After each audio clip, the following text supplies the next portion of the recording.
And this is a video I've been wanting to make for a while. Alright guys, I spent quite a bit of time daydreaming over the past several months about how I was going to get the cowl of this 28 Model A Coupe to fit right on this 32 Ford frame. Figured it out. Today's the day. Let's get the Model A body to fit the 32 frame in this video. Let's get it. Yep, and I'm out here on another typical Saturday in South Alabama. Storms again. And it just started raining. But hey, I'll take that. A nice cool breeze blowing through the shop. That's always a good thing. So let me show you guys where we're at, what I've been doing all morning. I've spent about 3 or 4 hours out here with a measuring tape this morning, getting ready for this. So let me show you where I'm at, and then we're gonna get right into it. So I came out here this morning and I turned on my laser, and I got all my marks lined up on my body right here. Got my marks lined up on my jig down here. And this mark right here on the inside of my firewall is lined up. And this mark right here on the front of the jig is lined up. So after I got the body and the frame completely lined up, the next thing I did was I spaced the body a little bit higher off the frame so I'd have room to work. All right, so there's some thunder going out there.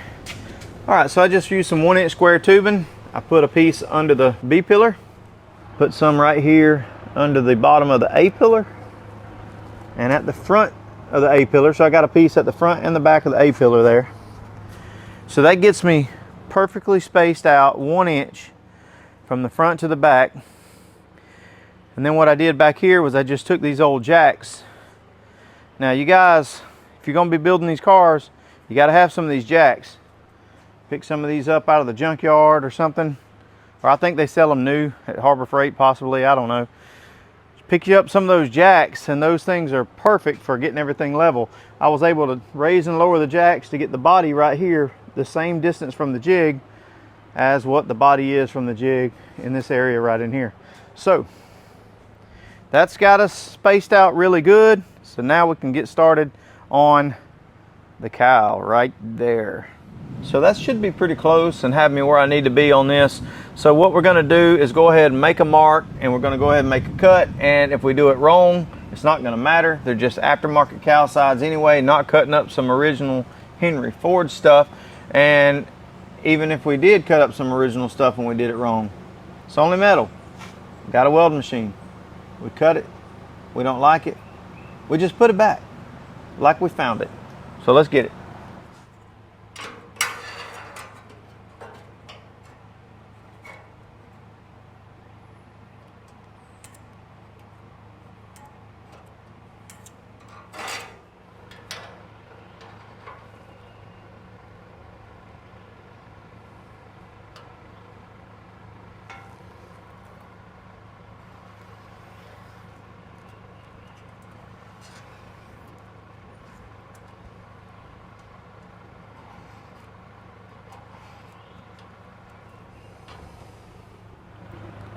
All right, that'll work, but I want to go ahead and mark the other side before I start cutting.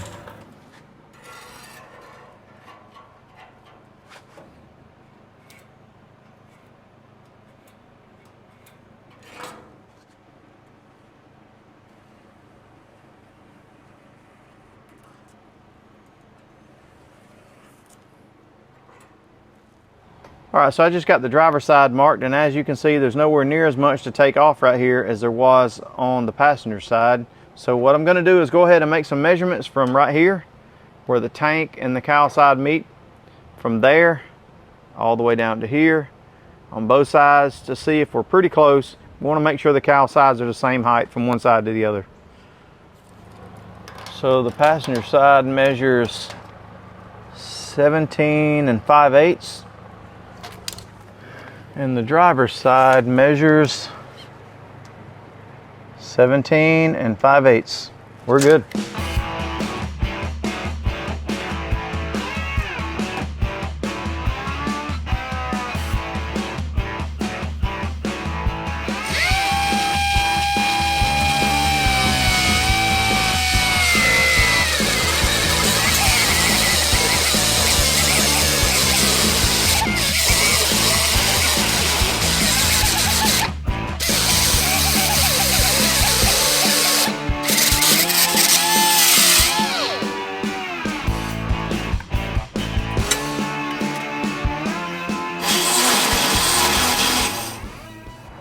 All right, it's cut. There's no going back now. Now let's cut the other side.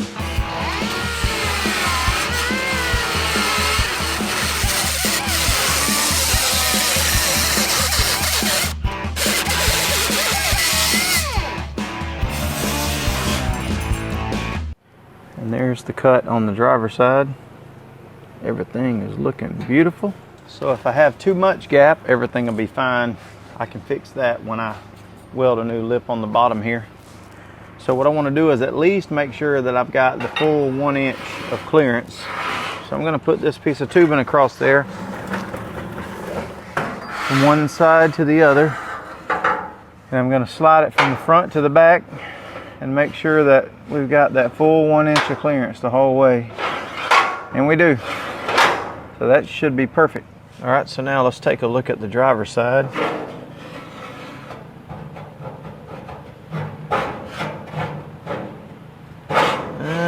We're a little tight here in the middle, so I'm gonna file it just a little bit. Well, that made a lot of noise.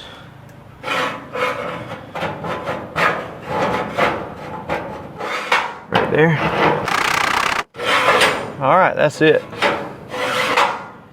We got 1 inch of clearance now on both sides. All right, so the next thing to do is to go ahead and pull all the square tubing out and let the car back down and see if we can get it fixed down onto the frame and shimmed up exactly where it's going to be sitting, so we can get a good look at this and make sure that this is going to be the way that I want it. All right, so I'm back. It's Tuesday night. I'm ready to get this thing down off the square tubing, get it down onto the frame, see how everything's going to look. I was hoping to get out here last night on Monday night, but I just didn't feel like it. I had the whole rheumatoid arthritis thing to deal with. I have to go down once a month to get a infusion done down at Bay Arthritis Institute down in Panama City. So yesterday we took a drive down to Panama City and got the biologic infusion done, and that usually sets me back a little bit. Once I get it done on the evening after I get it done, I usually don't feel like doing much work. I usually flare up for a day or so after the infusion is done, and that's exactly what has happened today. My wrists and my hands are pretty flared up. They're really tight. My knees are flared up pretty good. They're pretty tight, but it usually only lasts about a day or so, and then I'm back to normal. So after the infusion is done, I get a pretty good month after that, after a couple of days of feeling pretty good. Now, before I started getting the infusions, I was in pretty bad shape with the arthritis. So they flare me up for about, a day or two, and then after that, we're good to go. So tonight, I'm gonna work through the arthritis pain. We're just gonna get at it. I'm just excited about getting this stuff done on this car. So let's just work through it and see what we can get done.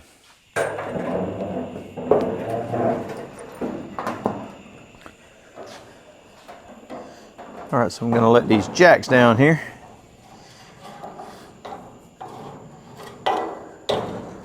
I'll just move them out of the way.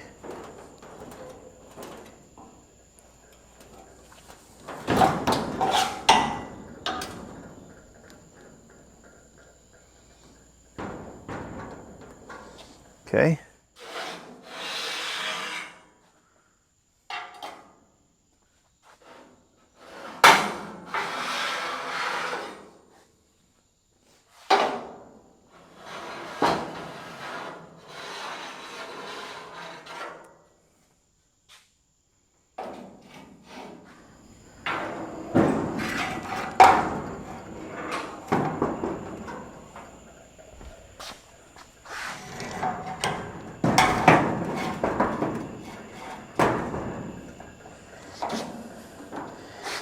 Now, so I got the tubing out of the front. I'm gonna jack the body back up. Move the tubing out of the center.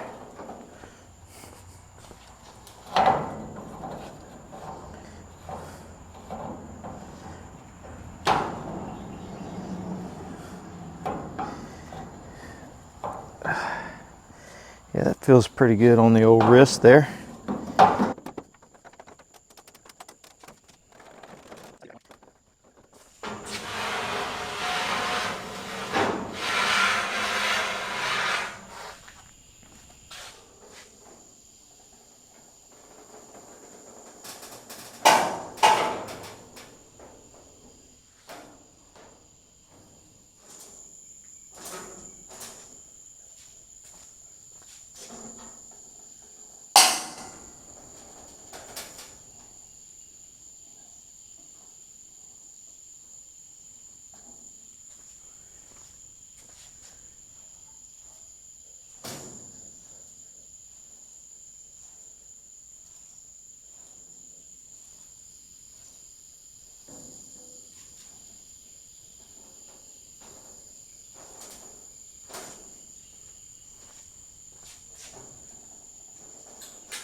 Well, there's the big reveal on how that looks. And I think we're going in the right direction. Now, of course, the body and the frame won't be touching when we're done because we've got to put some kind of welting material between there. You don't actually want this to touch in here because they'll squeak. You got to have some kind of anti-squeak material. But we're going the right direction. That's looking pretty good. Looking pretty good. All right, so I want to get some measurements here, see where we're at. We're about 6 inches right there. And we're about a little bit shy here. About 1/8 too low. Let's jack the back end of it up.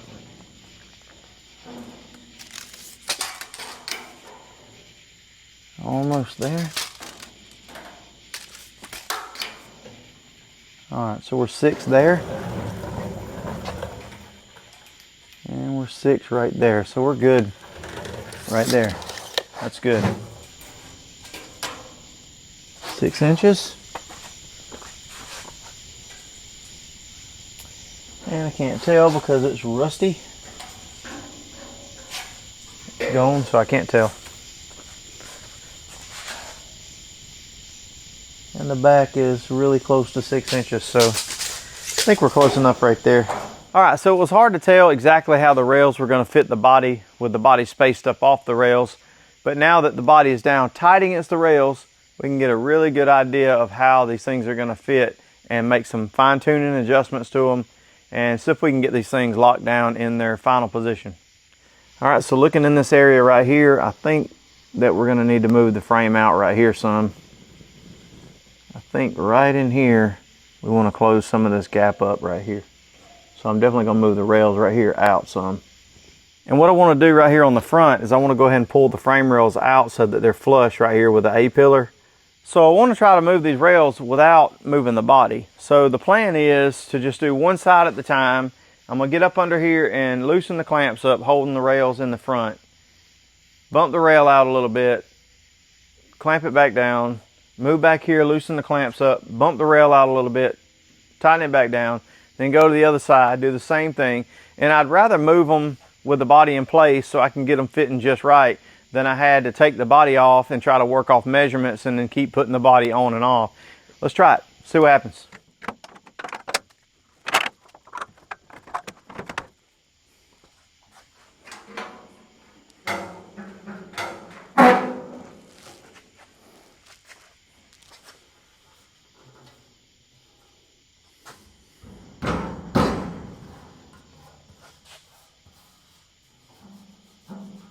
All right, so that looks pretty good now, so let me put my clamps back on and move the back.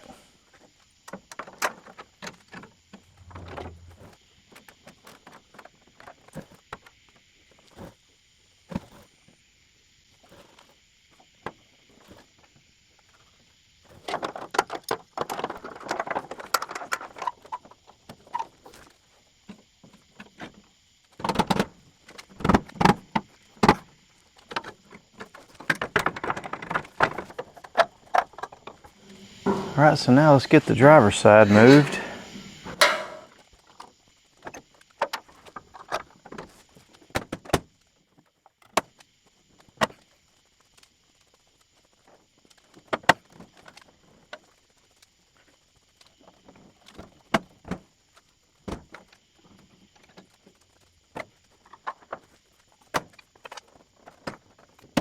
All right, so I've got everything lined up pretty good now. Spent a good bit of time with it and got all my center marks on my body lined up with my laser. There's one in the firewall there. And I've got marks on the center of these floor seals. Back here in the back, the body's lined up, the jig's lined up, everything's centered up well. And I've gone around and measured everything here. It's 5 7/8, 9 3/4. And the same on the driver's side. 9 3/4 and 5 7/8. So that's got everything about as close as I can get it. And we're flush right here on both sides. Yep. So that gives us a pretty good idea what we got to do next. Since the rails are lined up with the body right here, but they're not right here, what we've got to do is change the shape of the frame rail right in this area.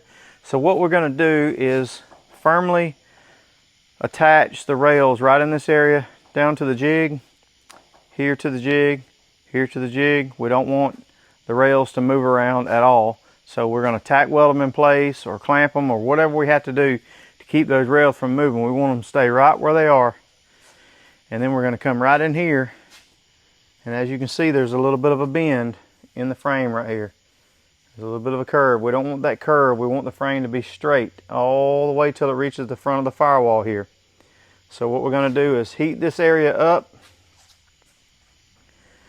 And we're going to push the front of the frame rails in. We're going to go in with the frame rails. Once we get the frame rails in to where this is lined up right here, then we'll come out here in front of the cowl and we'll heat it again and we'll bend the rails back out. We've got to bend the rails back out because the spreader bar has to go back in here. This has to be, I think it's 30, I don't know what to say, 36 3/4, 32 3/4, I don't remember. Let's go look. Oh, I was way off. 23 3/4, that's what it is. All right, so I want to take a look at one more thing here. I talked a little bit in the last video about how there was going to have to be some modifications made to the back section of the frame rails right here because of the gap we've got between the subrail and the frame rail at the back. Now, since we've let the body down onto the frame, it's closed this gap up enough that I'm not going to have to do anything up here.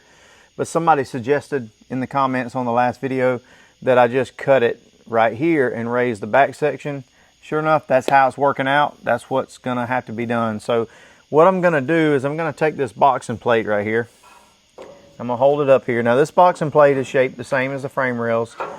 With the exception of back here, they actually have it cut here kind of the way that the manufacturer of these frame rails wants it to be shaped. So you hold it up like this, you can see how it's supposed to be cut. But what I'm going to do is I'm going to just go ahead and kick the thing up at the back like this right here. And I think if I mark it right here, it'll be a pretty good indication of where the frame rail is going to end up sitting.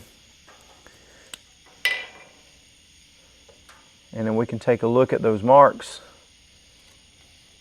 and get a good idea of how the frame rail is actually going to clear the wheel well. Okay, there we go. All right.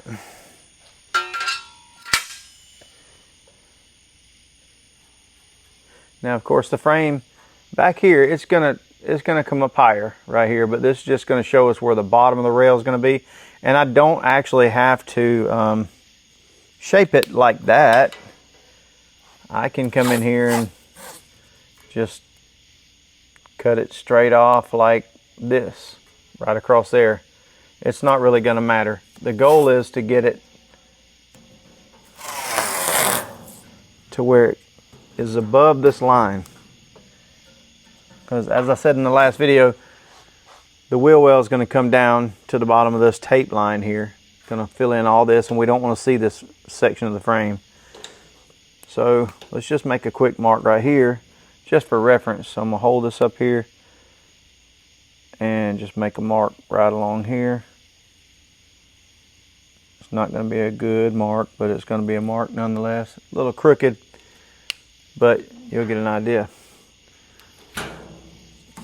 Yeah, that's real crooked. So let's do this.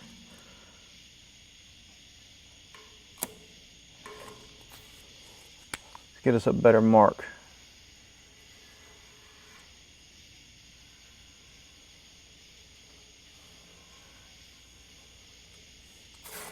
All right, that's good.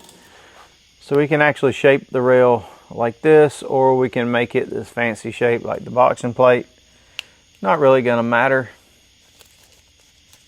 But that shows us that we're definitely going to clear the wheel well.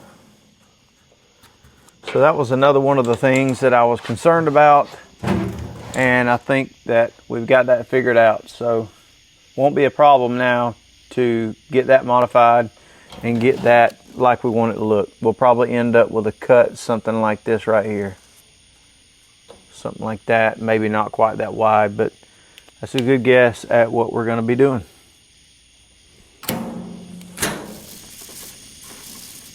All right, guys, that wraps it up for this one. Appreciate you guys watching. Check me out on Facebook, Phillips Hot Rod Garage on Facebook. I do post pictures during the week of the progress that I'm making between videos.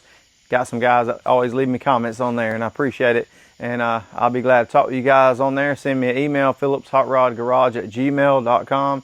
Also, message me on Facebook Messenger. That'll be fine too. Instagram, Phillips Hot Rod Garage is where you'll find me on Instagram. Don't post a lot on there, but I do post a little bit every once in a while on there. So we got things looking pretty good. I just got to decide now if I'm going to be rebuilding the bottom of the cowl panels in the next video, or if I'm going to go ahead and pinch the frame. It might be a better idea to go ahead and get the frame done and then build the body to match the frame.